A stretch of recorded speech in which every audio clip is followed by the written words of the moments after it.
And now, before I request the Honourable Minister for Road Transport and Highways, Shri Nitin Gadkari ji, to join us on stage for our next session, let us first have a look at some of the key messages on road safety that he has not just spoken on the various editions of Sadak Suraksha Abhiyan he shared with us over the last few years, but more importantly, on every platform, Sadak se Sansad tak, he has always emphasized on the importance of road safety for every Bharatiya.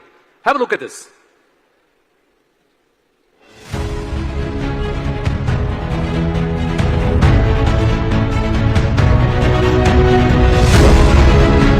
हमारे देश में दुर्भाग्य यह है कि road accident की संख्या लगातार बढ़ रही है। 1,78,000 लोग मर रहे हैं, उसमें से 60% लोग 18 से 34 एज ग्रुप के हैं। Road accident is related with human behaviour जब तक बदलेगा नहीं तब तक रोड एक्सीडेंट का।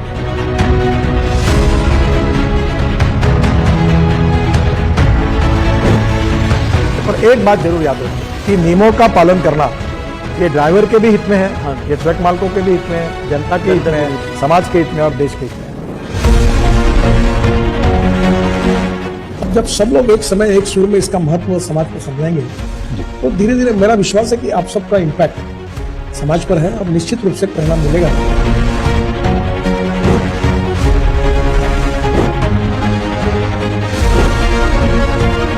तो हमारा सबका मैं आह्वान करूंगा कि रोड सुरक्षा के इस अभियान में आप शरीक होइए, रूल्स ऑफ द रोड को मानिए, रेड सिग्नल होगा तो रुक जाइए।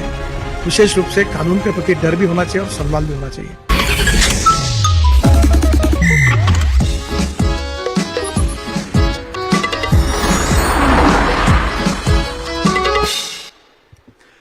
Big round of applause for Shri Nitin Gadkari. We're going to do something very special today.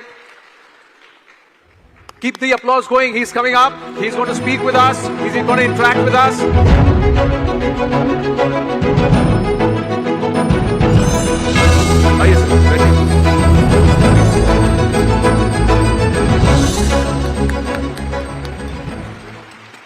Nitin ji, once again, thank you very much for gracing this Sadak Suraksha Abhiyan event. Suraksha Reloaded, that's what we're calling it. And with your presence, we're sincerely obliged and honored. And this is something which is very close to you, मैं जानता हूं.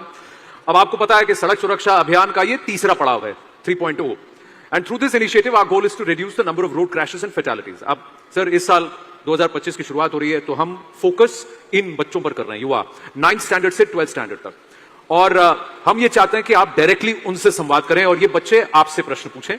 That's the whole thought. Now we've got hundreds of students. I think there are 1,600 students here from different schools who've come in. अब interaction आपका और sir का है, आप लोग करेंगे interaction. So we going to throw it open to the audience, but उससे पहले मैं एक छोटा प्रश्न, जर्नलिस्ट हूं तो एक प्रश्न तो मैं भी पूछूंगा।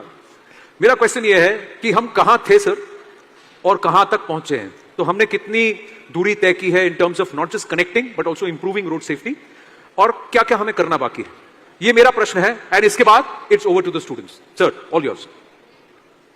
मुझे दुख के साथ ये कहना पड़ रहा है कि रोड एक्सीडेंट की संख्या कम नहीं हुई, बढ़ रही है।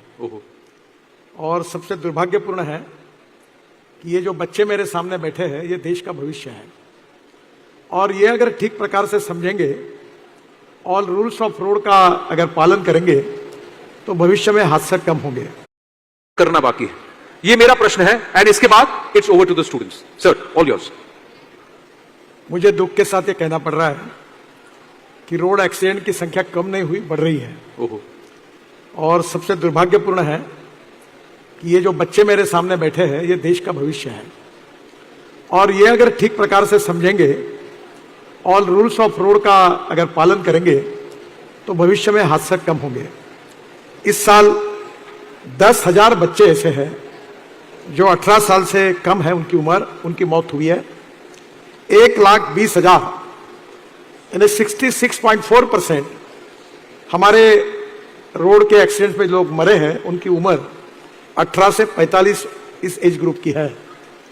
यानी कुछ इंजीनियर है, डॉक्टर है, कुछ पढ़ने वाले लड़के हैं जो इसमें गए, उस परिवार की क्या हालत होगी आप देखिए। और सबसे दुर्भाग्यपूर्ण बात है, जो यहाँ टीचर्स भी है, और ये संदेश जिन प्राचार्य और मुख्याध्यापक तक जाएगा, स्कूल एंड इंस्टीट्यूशनल एरिया में, स्कूल के और कॉलेज के बाजू में 10,000 मौतें हुई है। 10,000 10,000 deaths only around schools. Yes. तो स्कूल में जाने के लिए, बाहर निकालने के लिए, रोड क्रॉसिंग के लिए उनके प्लानिंग में उनको सोचना पड़ेगा और फिर इन बच्चों की जान बच सकेगी। जो वैलिड ड्राइविंग लाइसेंस जिन्होंने लिया नहीं और स्कूटर और कार चलाने की कोशिश की, उनके कारण 35,000 मौतें हुई है। बच्चे अपने माता पिता को और अपने आसपास के लोगों को प्रभावित करते हैं और आजकल कानून भी बना है कि बच्चे ने एक्सीडेंट किया अगर वो माइनर है तो माता पिता पर गुनाह रजिस्टर होता है। तो मुझे लगता है कि स्कूल में कोई गलत काम किया तो पनिशमेंट होती है। तो ये बच्चे अगर ये तय करेंगे कि नहीं हम गलत नहीं करेंगे, हम कानून से चलेंगे, तो मुझे लगता है कि रूल्स फॉलो करने से बच्चों की भी जान बचेगी और अनेक लोगों की जान बचाने का श्रेय इनको मिलेगा। और इसलिए मैं इन बच्चों को विशेष रूप से अनुरोध करूंगा कि जो रोड सेफ्टी के लिए जो रूल्स बने हैं, छोटे छोटे रूल्स हैं कि मोबाइल पर बात नहीं करना, रेड सिग्नल होगा तो रुक जाना, स्कूटर चलाना है तो दोनों ने हेलमेट पहनना, गाड़ी में बैठेंगे तो सामने और पीछे में बेल्ट लगाना। अगर बेल्ट लगाए रहते तो मेरे मित्र थे डॉक्टर श्रीकांत जिचकार, उनका डेथ नहीं होता। बेल्ट लगा के होते तो साइरस मिस्त्री का डेथ नहीं होता। तो मुझे लगता है आपके परिवार में ऐसी कोई घटना ना हो, इसलिए आप निर्धार करिए और थोड़ा सा इसका पालन करेंगे तो मुझे लगता है बहुत लोगों की जान बचेगी। बहुत सही कहा आपने। और मैं तो चाहता हूं कि आप इनको इस लेवल पर इंस्पायर करें कि खुद तो नहीं करें, लेकिन जिनके साथ ये बैठे हैं, बड़े हैं, जो भी हैं, पेरेंट्स हैं, जो भी हैं, उनको भी टोकें अगर सीट बेल्ट नहीं पहनते हैं, फोन पे बात करते हैं। कुछ प्रश्न है आपके पास, बच्चे हैं, अब ये संवाद आपका इन बच्चों से। मैं मंच से नीचे उतरता हूं। धीरूभाई अंबानी इंटरनेशनल स्कूल से पार्थिव श्रीरामन है? हाँ पूछिए। नमस्ते सर। हाँ, हमने देखा है कि आप रोड सेफ्टी के बारे में लोगों से बहुत वार्तालाप करते हैं और पार्लियामेंट में भी हमने आपको रोड सेफ्टी के बारे में बात करते हुए देखा है। पर आज आपने हम बच्चों से बात करने के बारे में क्यों सोचा? इसका कोई स्पेशल रीजन है? देखिए हम लोग बड़े लोगों को समझाना और उनके मन को बदलना ये थोड़ा डिफिकल्ट है और रोड एक्सीडेंट का संबंध ह्यूमन बिहेवियर के साथ है जी। और बच्चे ऐसे हैं कि उनके बचपन में अगर उनको अच्छे संस्कार मिले, अच्छा प्रशिक्षण मिला, टीचर और माता पिताओं ने उनको समझाया तो उनका मन बदल सकता है। और सबसे दुर्भाग्यपूर्ण बात है कि हमारे देश में अभी ये बढ़ती जा रही है मौतें जी। 1,80,000 मौतें हो रही है और जैसे अभी बताया कि 474 यानी एक बोइंग जिसकी कैपेसिटी है उसमें हर दिन में एक बोइंग क्लैश हो रहा है जी।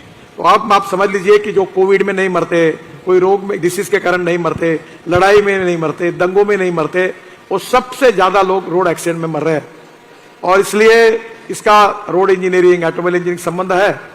उसके लिए हमने बहुत प्रिवेंटिव मेजर्स किए। अभी गाड़ियों में 6 एयरबैग्स लग रही है इकोनॉमिक मॉडल में। पर सबसे इंपॉर्टेंट है कि अगर हमको लेफ्ट साइड से जाना है या हमको किसी को अगर उसके आगे निकलना है तो रोड उसके लिए डिसिप्लिन है, उसके नियम बने हैं जी। तो ये छोटे छोटे नियम अगर हम केयरलेस होंगे, ये नहीं जाने दो कुछ नहीं होता, ये जाने दो कुछ नहीं होता, ये समस्या है। तो आप जैसे बच्चे इसका महत्व समझकर अगर वो मोबाइल पे बात नहीं करेंगे गाड़ी चलाते समय, सीट बेल्ट लगाएंगे, रेड सिग्नल होगा तो रुकेंगे, रेड सिग्नल होगा तो भी रोड क्रॉस करेंगे, हेलमेट पहनेंगे, छोटी छोटी बातें अगर आपने की तो मुझे लगता है कि हमारा देश निश्चित रूप से अनेक लोगों की जान बचा सकता है। देखिए लाइफ इज वेरी इंपॉर्टेंट जी। जान है तो सब कुछ है और भविष्य में इन लोगों की जान बचाने के लिए, हमारी भी जान बचाने के लिए या हमारे परिवार से भी किसी का एक्सीडेंट हो इस बात के लिए, ये जो वैल्यू ऑफ लाइफ है ये आप जैसे बच्चे निश्चित रूप से समझेंगे और इसके कारण जान की परवाह के साथ निश्चित रूप से इसका पालन करेंगे। इसलिए ये बात बार बार लोगों तक पहुंचाने की आप सबके सहयोग से हम कोशिश करते हैं। जी धन्यवाद। इसके बाद में है अर्पित देशपांडे, ये कोलीवाड़ा स्कूल के है? अर्पित है? Yes, sir. हाँ पूछिए। Respected sir, this is Arpit Deshpande. I am a student of class 9th at Kendriya Vidyalaya, Kolewada, Mumbai. I sincerely thank and express my gratitude to have the opportunity to interact with the expressway man of India. So, I would like to ask you a very important question. So, as we all have heard you say before that in neither the pandemic nor in any war or riots have the deaths been as much as compared to road crashes. देखिए ये बात सच है कि हमारे देश में helmet न पहनने के कारण 55,000 डेथ्स हुए हैं। सीट बेल्ट पहले सामने भी ड्राइवर को लगाना है, बाजू बैठने वाले को लगाना, पीछे वालों के लिए भी हमने कानून बनाया और ऐसी गाड़ी आ रही है। और ये सीट बेल्ट न पहनने के वजह से 20,000 डेथ्स हुई है। और अब हेलमेट जो है वो 4 साल के ऊपर जो बच्चा है उसके लिए भी अनिवार्य है। और मोटर व्हीकल एक्ट में सीट बेल्ट सभी यात्रियों के लिए अब अनिवार्य है, चाहे वो सामने की सीट हो या पीछे की सीट पर हो। और नहीं पहनेंगे तो फाइन हम बढ़ाते जा रहे हैं। तो आप अगर पालन नहीं करोगे तो फाइन भी भरना पड़ेगा। एयर बैग्स की तभी कम थी, भाई अगर सीट बेल्ट लगाई तो एयर बैग के कारण हमारी जान बच सकती है। मैंने अभी जैसे बताया कि साइरस मिस्त्री और डॉक्टर जिचकार, इनकी जान बच सकती थी अगर सीट बेल्ट लगता था। अभी पीछे की सीट बेल्ट ना लगाने पर हमने एक अलार्म लगेगा, वो कार में मैंडेटरी किया है। और पीछे हुए बैठे लोगों ने भी नहीं लगाया तो आवाज करेगा, सामने बैठे हुए लोगों ने लगाया तो जैसे वो ना अगर वो दरवाजा ठीक से लॉक नहीं होता है तो आवाज आता है। तो उस प्रकार की अरेंजमेंट की है। और स्कूल बस जो है आपकी, उसके भी नियम बनाए और उसमें भी अब सीट बेल्ट अनिवार्य किया है। मेरा अनुरोध है हमारे प्रिंसिपल और मुख्याध्यापक जो उनको, कि डीजल के बजाय अगर आप इलेक्ट्रिक की अच्छी छोटी गाड़ी अगर लेंगे तो कॉस्ट बढ़ेगी नहीं, क्योंकि इलेक्ट्रिक एज ए फ्यूल सस्ती है और उसमें सीट बेल्ट और सुरक्षा का ध्यान लेकर उतने ही बच्चे आएंगे तो वो अफोर्डेबल भी होगा। तो मुझे स्कूल बसेस में अभी हमने कंपलसरी किया है, थोड़ा सा मुख्याध्यापक, टीचर और हमारे पालक और प्रिंसिपल इसके लिए थोड़े सजग रहेंगे। और स्कूल के जो एंट्री एग्जिट पॉइंट है उसको भी अच्छे आर्किटेक्ट से वेल डिजाइन करेंगे। म्यूनिसिपल कारपोरेशन है जैसे एनएचआई है तो फुट ओवर ब्रिज लगाएंगे रोड क्रॉस करने के लिए। तो आप जो कुछ करेंगे तो उससे निश्चित रूप से ये 10,000 बच्चे जो स्कूल के सामने मरते हैं वो नहीं मरेंगे, ये इसमें लिए निश्चित रूप से इसका फायदा होगा। जी thank you sir. Thank you. Next question जो है वो Malik Mohammad Numan at Barkat English medium school है। हाँ ये पूछिए। Good afternoon, sir. I'm Malik Noman from Albarkat School. I thank you for giving me a chance to speak in your presence. So my question is, we have seen in many cases that the passengers seated at the back in two-wheelers and four-wheelers don't wear helmets and seat belts. Is this allowed? Is it not mandatory for all the passengers to wear helmets and seat belts? अभी ये mandatory हुआ है। इसमें जो school bus नहीं आ रही, auto rickshaw जो बच्चों के लिए और स्कूल बस, उसमें सीट बेल्ट को अनिवार्य किया है। अब यह गाड़ी में बैठकर हेलमेट पहनने की जरूरत नहीं है, स्कूटर टू व्हीलर के लिए, स्कूटर के लिए है। इसमें से बहुत कैपेसिटी से ज्यादा लोग भरते हैं क्योंकि इकोनॉमिक्स है कि उनको महीने का पैसा ज्यादा देना पड़ता है। तो मैंने सुझाव दिया है कुछ लोगों को कि डीजल की कीमत 110 रुपए है और वही इलेक्ट्रिक 15 रुपए में होती है, फ्यूल सस्ती है, अभी इलेक्ट्रिक आ गई है। तो आपकी स्कूल बस या ऑटो इलेक्ट्रिक पर होगा तो फ्यूल के कारण रेट नहीं बढ़ेगा, पर जितनी संख्या है उस साइज के हिसाब से उतने लोग बैठे। अभी कभी कभी मैं हमारे नागपुर में देखता हूं ऑटो रिक्शा के बाहर बच्चों के हाथ पैर बाहर निकले हुए रहते हैं और जैसे माल भरते कोई वैसे बच्चों को भरते हैं। ये रिस्की है, ये उनके जान के लिए भी अच्छा नहीं है। और इसलिए मुझे लगता है कि इसके बारे में जो रूल्स और गाइडलाइंस राज्य सरकार और भारत सरकार ने दी है उसके अनुसार अपने स्कूल में उसी प्रकार की बस में और ऑटो रिक्शा में बच्चे आए, इसकी चिंता प्रिंसिपल करेंगे, टीचर्स करेंगे और पालक करेंगे तो इसमें सुधार हो जाएगा और इसमें किसी बच्चे की जान नहीं जाएगी। और ऑटो ड्राइवर जो है या वैन के ड्राइवर्स हैं उनको भी प्रिंसिपल और मुख्याध्यापक ने बुलाकर उनको समझाना चाहिए और जो नियम का पालन नहीं करेंगे उनको बताना चाहिए कि भाई देखो आप नहीं करेंगे तो आपका हम डिस्कार्ड कर देंगे, आपको स्कूल के लिए जो काम मिल रहा है हम आपको प्रोहिबिट कर देंगे। तो मुझे लगता है कि ये सब मिलकर अगर इसमें सुधार करेंगे तो स्कूल के सामने, स्कूल के डिजाइनिंग में सुधार, बाद में ऑटो या वैन में सुधार, तो इससे हम बड़े प्रमाण पर बच्चों की जान बचाने में सफल होंगे। और आपने सही पूछा, आप सब लोगों ने सोचा और सब लोगों ने इसको गंभीरता से लिया और इसका अनुकरण किया तो इन 10,000 बच्चों की जान हम बचा सकते हैं, वो देश के लिए बहुत बड़ी बात होगी। Thank you, sir. Thank you.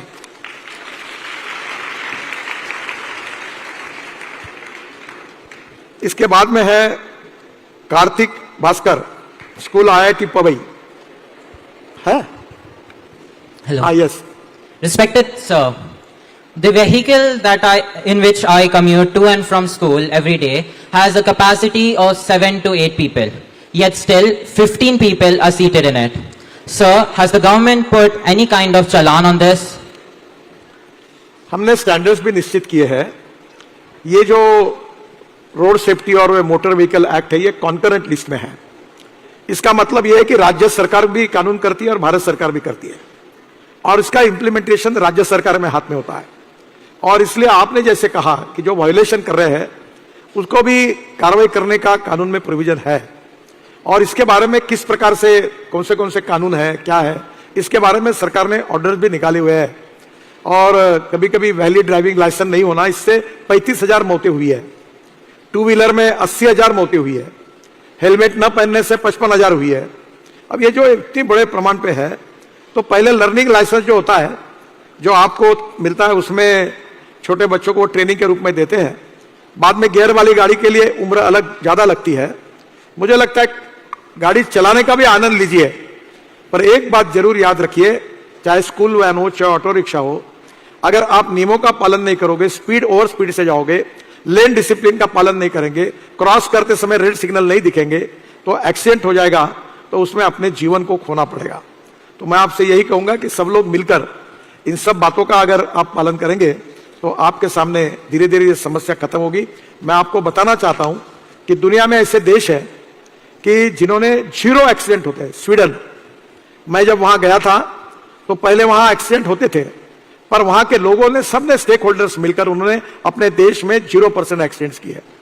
अगर आप सब लोग मिलकर तय करते हैं, जैसे आप गाड़ी में बैठे और आपके माता पिता साथ में और पिताजी ड्राइविंग कर रहे हैं, और वो ड्राइविंग करते करते अगर मोबाइल पे बात कर रहे हैं, तो आपने पिताजी को रोकना चाहिए, पिताजी आप मोबाइल पे बात मत करिए, ये गलत है आपका।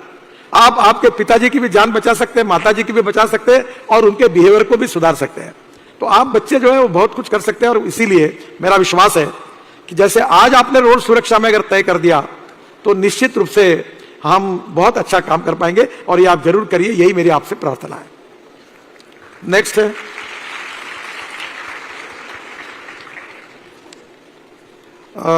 अक्षिता अय्यर, कोलाबा है। Good afternoon, sir.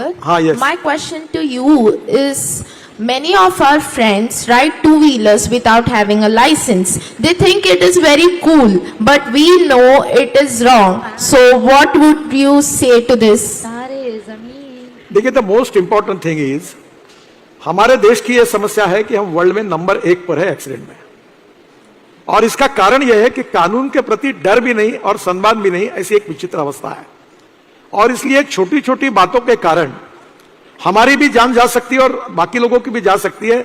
इसकी संवेदनशीलता अगर आपके मन में जगेगी, तो लाइसेंस से लेकर रोड के नियमों तक उसका पालन करेंगे, तो इस संकट से मुक्ति मिलेगी। तो मैं आज आपको यही कहूंगा बेटा, कि आप आपके लाइफ में यह कमिटमेंट करिए, जिसके लिए आज एक म्यूजिकल ओथ भी है, कि मैं तो पालन करूंगा ही, पर मेरे आजू बाजू में चाहे मेरे परिवार के हो, चाहे मित्र हो, चाहे कोई भी अगर नहीं करते होंगे, तो मैं उनको टोकूंगा कि ये मत करिए। अगर आप ऐसे ही करेंगे तो आपकी भी जान जा सकती है और दूसरे की भी जा सकती है, सब कुछ मिल सकता है, और एक बार जान चली जाएगी तो वापस नहीं आ सकती। तो मुझे लगता है बेटा, आप जरूर इसके लिए इस कैंपेन में काम करिए, इससे धीरे धीरे परिस्थिति बदलेगी, ऐसा मुझे विश्वास है। Thank you. Thank you, sir. Veer Singh Chauhan, हाँ, दत्ता मेघे वर्ल्ड एकेडमी के है यहाँ। Yes sir. नमस्ते सर, मेरा नाम वीर सिंह चौहान है और मैं दत्ता मेघे वर्ल्ड एकेडमी का स्टूडेंट हूँ। सर, स्कूल खत्म होने के बाद हमारे स्कूल के बाहर बहुत ट्रैफिक जैम होता है, हमें रोड क्रॉस करते हुए प्रॉब्लम होती है और डर भी लगता है। इस प्रॉब्लम को कैसे सॉल्व कर सकते हैं? देखिए, पहली बात तो यह है कि स्कूल की बिल्डिंग का जो आर्किटेक्ट नक्शा बनाता है, स्कूल की मैनेजमेंट, प्रिंसिपल, हेडमास्टर उसको जरूर देखते हैं, पर स्कूल की जो एंट्री और एग्जिट पॉइंट जो रोड पर होती है, वहां से बच्चे कहां से आएंगे, कैसे जाएंगे, और क्या होता है, स्कूल छूटने के बाद एक 15-20 मिनट में पूरा पैक हो जाता है, ट्रैफिक जाम होता है, कुछ लोगों को क्रॉस करना पड़ता है। तो स्कूल और कॉलेज को भी यह सोचना होगा कि हमारे यहाँ एग्जिट और एंट्री पॉइंट में ट्रैफिक जाम भी ना हो और एक्सीडेंट हो। इसके लिए हमने क्या चिंता करनी चाहिए? इसके लिए म्यूनिसिपल कॉर्पोरेशन है, MP MLA का फंड है, सरकार में रोड सुरक्षा में हमारे यहाँ हम लोग ब्लैक स्पॉट को इंप्रूव करने के लिए पैसे दे रहे हैं। तो हमारे स्कूल के प्रिंसिपल और शिक्षकों ने अपने स्कूल के सामने अगर फुट ओवर ब्रिज है, तो वहां के आप म्यूनिसिपल कॉर्पोरेशन को बोलेंगे कि हमारे स्कूल में ऐसा ऐसा प्रॉब्लम है, तो फुट ओवर ब्रिज बन सकता है। अब मैंने मैंडेटरी किया है कि फुट ओवर ब्रिज में ये लिफ्ट होगी, क्योंकि दिव्यांग लोग हैं, उनके लिए भी सुविधा होनी चाहिए, सीनियर सिटीजन के लिए। तो उनके स्कूल के सामने जो ट्रैफिक जाम का प्रॉब्लम है, ये ट्रैफिक जाम से पोल्यूशन भी होता है, प्रदूषण, ये भी समस्या है। हमारे अनेक शहरों में लोगों की जान 10-10 साल कम हो रही क्योंकि एयर पोल्यूशन और धीरे धीरे फॉसिल फ्यूल के कारण ये भी समस्या है, ट्रैफिक जाम से समय भी जाता है, पसीना भी छूटता है और एक्सीडेंट भी होता है। तो school as a management, teacher और प्रधान आचार्य, मुख्याध्यापक और प्रिंसिपल सब मिलकर स्कूल के अंदर का और बाहर का भी ये जो है वो सोचे। मैं ये मानता हूं कि उनके हाथ में नहीं है, तो जाकर मेयर को मिले, कमिश्नर को मिले, कलेक्टर को मिले, ये बताया कि हमारे स्कूल के सामने ये समस्या है। एमपी एमएलए को मिले कि भाई आप आपके फंड से पैसा दो ताकि कोई अंडरपास बन जाएगा, या नेशनल हाईवे होगा तो हमारे यहाँ भेजिए। अभी मैंने कार्यक्रम लिया कि नेशनल हाईवे के बाजू में स्कूल होंगी तो हम अपने पैसे से उसको बना देंगे। तो स्टेट हाईवे के पीडब्ल्यूडी वाले भी करके देंगे, पर अवेयरनेस चाहिए।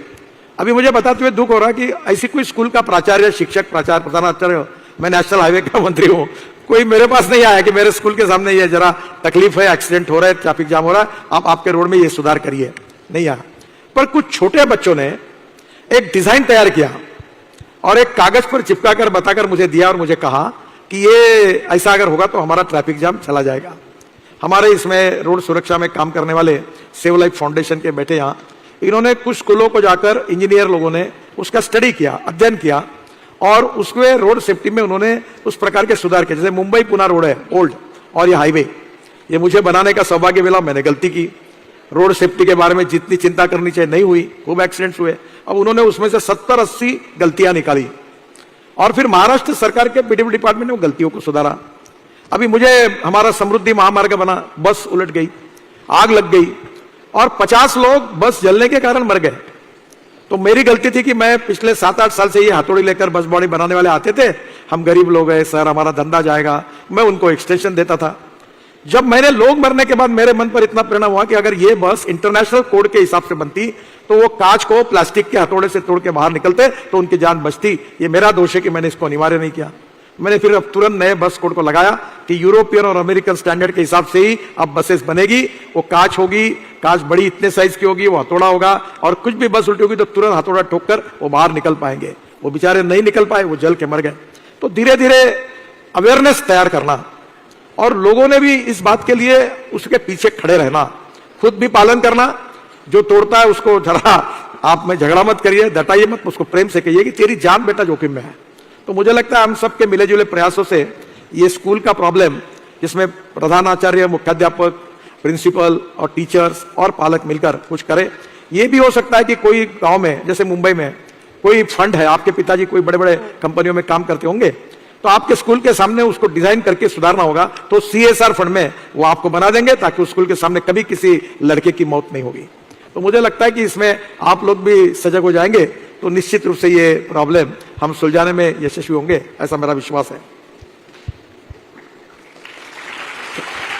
मैं आप सब बच्चों को बहुत बहुत धन्यवाद देता हूं, क्योंकि सोशल कॉन्शियसनेस, सोशल रिस्पॉन्सिबिलिटी और सोशल अवेयरनेस ये किसी भी देश में नागरिकों का बहुत महत्वपूर्ण होता है और जान है तो सब कुछ है। हमारे देश में ये लगातार मरने वालों की संख्या बढ़ रही है। केवल एक सेकंड सोचिए कि जिनके घर में उनका जवान बच्चा या लड़की डॉक्टर, इंजीनियर जैसी चली गई, उनके ऊपर क्या आई होगी। मेरा एक्सीडेंट हुआ है रेड लाइट कार में, मैं महाराष्ट्र में लीडर ऑफ ऑपोजिशन था, मेरे साथ 5-7 पुलिस की गाड़ियां थी, कमांडो थी और ड्राइवर को कैटरेक्ट था और गाड़ी ट्रक के ऊपर गई, मेरा पैर 4 जगह टूटा, 2 साल में हॉस्पिटल में था, मेरा बहुत नुकसान हुआ। जो मेरा हुआ ऐसे अनेक परिवारों का हुआ, वो नहीं होना चाहिए। मैं आप सबको आपके पार्टिसिपेशन के लिए बहुत बहुत धन्यवाद देता हूं और आप सब लोग इस रोड सेफ्टी, सड़क सुरक्षा के काम में एक संवेदनशील और जागरूक नागरिक, क्योंकि भविष्य के आप ही नागरिक है, आप देश का भविष्य है, तो आप जरूर इसके स्टेक होल्डर बनकर लोक प्रबोधन का काम, समझाने का काम, जगाने का काम जरूर करिए। यही मेरा आपसे अनुरोध है। बहुत बहुत धन्यवाद, नमस्कार।